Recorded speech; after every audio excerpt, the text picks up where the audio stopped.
Hi, welcome to flames world. வீட்டிலேயே சூப்பரான பன்னீர் ஜாமுன் செய்யலாம் வாங்க.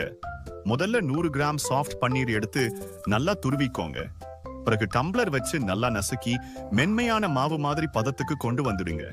இப்ப அந்த மாவுல 1 டேபிள் ஸ்பூன் பால் பவுடர், 1 டீஸ்பூன் கார்ன் ஃபிளவர் சேர்த்து நல்லா பிசையணும்.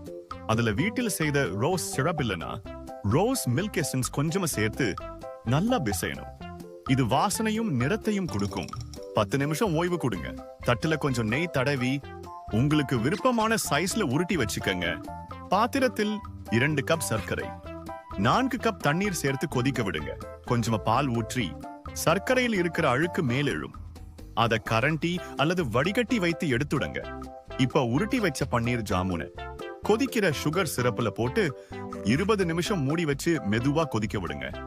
அவ்வளவுதான், சாஃப்டான சுவையான பன்னீர் ஜாமுன் ரெடி. இதை நன்கு குளிர்ந்த பின் பரிமாறினால் டேஸ்டியா இருக்கும்.